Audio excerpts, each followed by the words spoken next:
Hey fam, it's me Aaron for a comic show. I am in a comic shop, not the Geek Easy, because the Geek Easy is currently having like a hole put in the roof for a hood. It's this whole ventilation system so that we can like deep fry Oreos. It's gonna be awesome, and I'm really excited about it. Here, they're still doing the pullback there. It's Tuesday morning, and I've read all these great comics, and I want to talk about them. Mainly, All New Marvel Now. Moon Knight was freaking hot. I love Warren Ellis. I love it when he does wacky superhero concepts, and Moon Knight did not disappoint. I'm not going to spoil his concept. I mean, if you haven't read interviews that already did, but he kind of does a new twist on the whole, like, he's insane, he's multiple personality disorder, like you don't develop multiple personalities just by putting on different masks or costumes, but it was awesome. And I love the suit, and I just love that he's just so classy. He's just so classy. He doesn't get any blood on his white suit, and it was awesome. And the art delivered this. I have not seen this guy before. Declan Shalvey. I love this book. The graphic design, everything about it. I can't say enough about it. I loved it. And, you know, maybe we'll only get 10 issues of Warren Ellis Moon Knight, but you know what? They're going to be damn good, and I'm going to enjoy the hell out of it.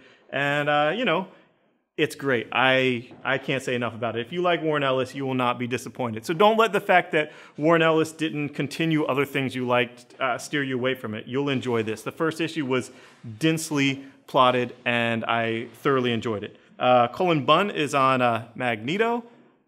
I dug it. It's weird that Magneto has his own series now, and he's kind of off the reservation where you know, Cyclops is like technically a mutant terrorist by a point of view of saying that any means necessary for mutants, and Magneto has always been kind of Malcolm X of mutants, any means necessary for supremacy. But I saw a cool image that has like Malcolm X and he's wearing the Magneto helmet. That was cool. But this has Magneto on his own doing things that probably he couldn't even do with Cyclops. So we'll see what happens with that. But I enjoyed the issue, and I like having different characters get the spotlight.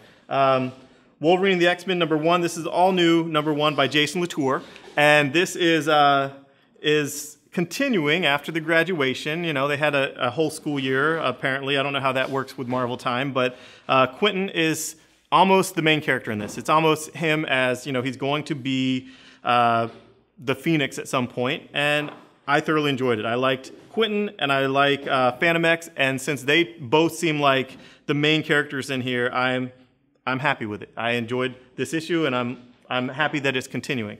She-Hulk, you guys know how much I like She-Hulk and Charles Soule. This issue did not disappoint in any way. I love this artist. I love what's going on here. I love the colors.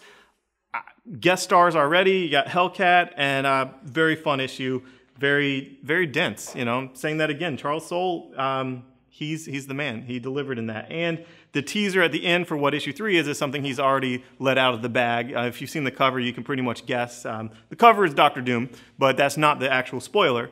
And it's really cool. So I'm excited about that. Punisher, you see all this electric stuff. If you're reading it, you know it's Punisher versus a Marvel villain, Electro, you know, electric. And it was revealed in the last issue. So, I mean, don't be like, spoiler, you're not reading Punisher if that's a spoiler because that was last issue. So anyway, I'm enjoying Edmonson's Punisher. I'm a sucker for Punisher in the Marvel Universe taking on Marvel villains. And I like that it's a mix of the real world crime stuff and the Marvel actual supervillains. So I liked it. I think Edmondson's little corner of the Marvel Universe is turning out really great.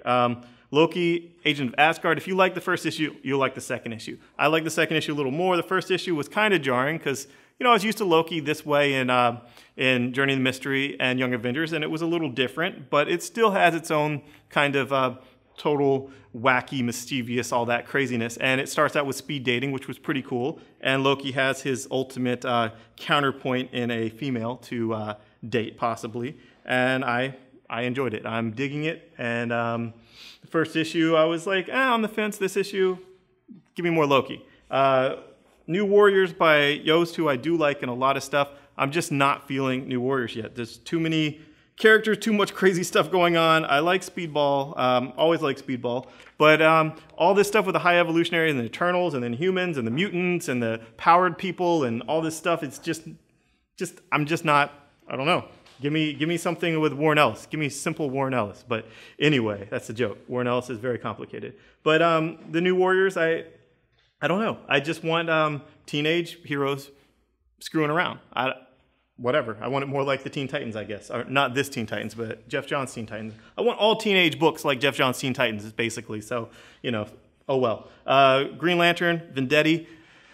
You'll like this if you've been not liking how Hal Jordan's been portrayed. His characterization, he learns. He learns from his mistakes. The Hal Jordan that would jump first and figure out how he's going to survive the fall is changed now as other people rely on him and his decisions as he's the leader of the Corps. He has to put a council together of people that he can rely on. And I enjoyed this. I enjoyed Simon Baz is in it, and that's in the very beginning. I'm really digging this in the war and all that to come. There's a little bit of Saint Walker, who's I guess formerly known as Saint Walker, in there. Swamp Thing.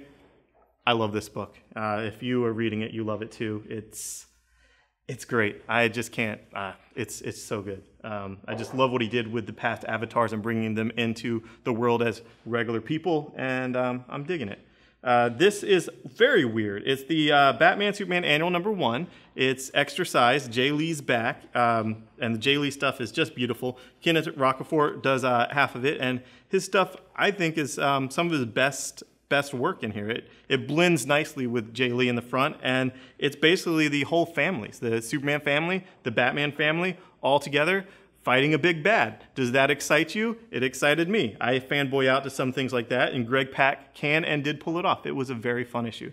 So finally, for the last DC, Forever Evil 6, and don't worry, I'm not going to spoil Dick here, because stuff happens, crazy stuff happens. I'm sure you're familiar with me saying the aw shit moments, like you turn the page like, oh shit, and you want to show your friend, but you don't want to spoil it, but it's just so good that like this dialogue with this that happens is just amazing. Jeff Johns has moment after moment after moment in this issue 6 that tons of reveals, tons of crazy stuff, tons of resolution, and just really fun. Just you can tell how much fun he has writing Captain Cold. Just Captain Cold. He's amazing. Can't wait to see him on the Justice League. This issue, if you're kind of like, oh, Forever Evil's dragging, Forever Evil's this, that, the other, whatever, this is the issue where it just every page is just punching you in the freaking face.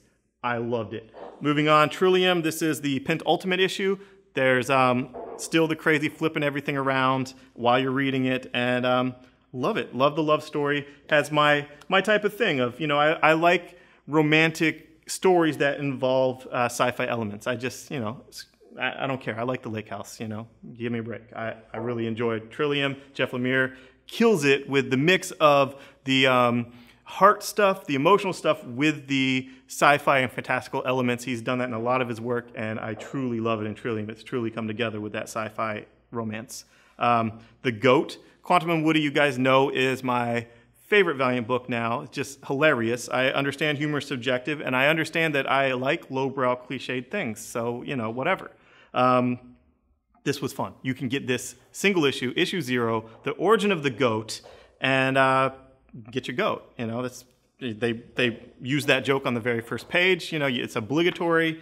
You have to get your GOAT if it's the GOAT issue, and it's the origin of the GOAT, and it's everything you ever wanted to know about this superpowered GOAT. And I laughed and laughed and laughed. So, if you're like me, if you think that you will laugh at low brow stuff, get into it. But it's fun. It's smart. It's witty. But it doesn't shy away from going to that place that is the least common denominator joke. And then it moves past that and gets more and more witty as it ties more stuff together. And that's what I like.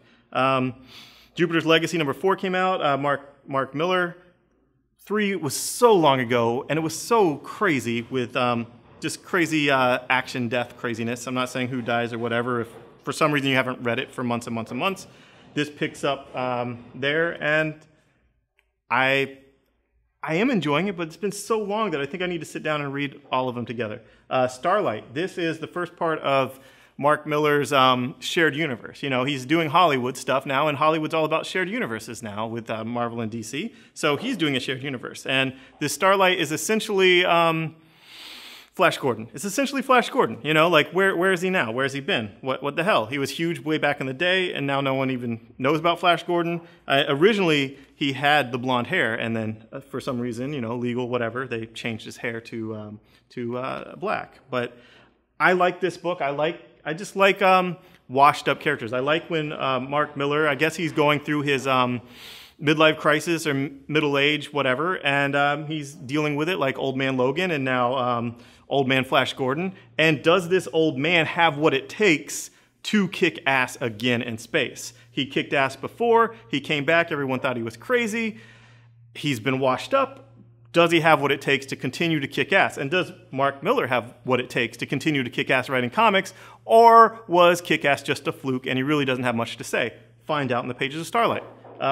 Moving on to The Walking Dead, Volume 20, All Out War Part 1. You know, they should have just called it The Warring Dead because, you know, that's witty. But anyway, war is on. It's all coming to a head. Lots of craziness, lots of death and politics and betrayal. And it's like House of Cards with zombies. It's cool. And also machine guns and swords. And it's nothing like House of Cards. But yeah, it's kind of like it. I don't know.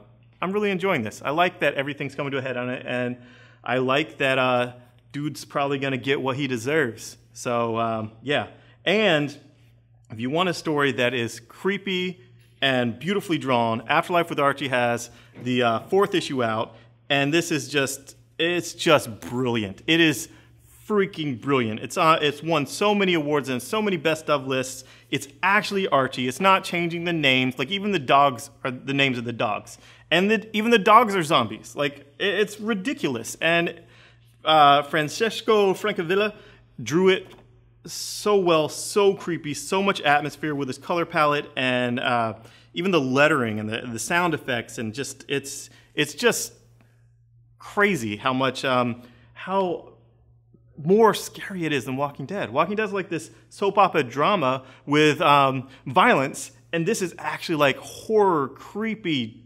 Maybe it's from some of the nostalgic stuff of Archie being this child thing that we know of from, you know, Americana and all that, but it definitely delivers. It doesn't pull any punches, and if you were even considering Afterlife with Archie, I guarantee if you like horror, you will love Afterlife with Archie. And lastly, just because people want to know, our store is right across the street from Full Sail, which is a major film and pop culture university. We got Adventure Time, the 3rd original graphic novel, Seeing Red, which of course is all about Marceline, and the Avatar Last Airbender, The Rift Part 1, which is the first part of the 3rd volume. And this just sells insanity numbers here.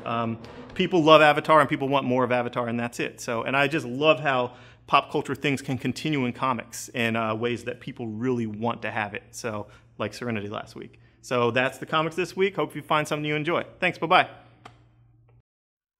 Thanks for watching. Click subscribe, comment, like, complain, whatever you want to do. Interact with me. I'm cool. And if you're a local, we have all this stuff going on in the Geek Easy. This week we have Trivia on Tuesday. On Thursdays, Indie-Nomicon, Indie Video Games. And Nerdy Karaoke is back on Friday. I will never, ever bump it for anything ever again. Nerdy Karaoke is this Friday.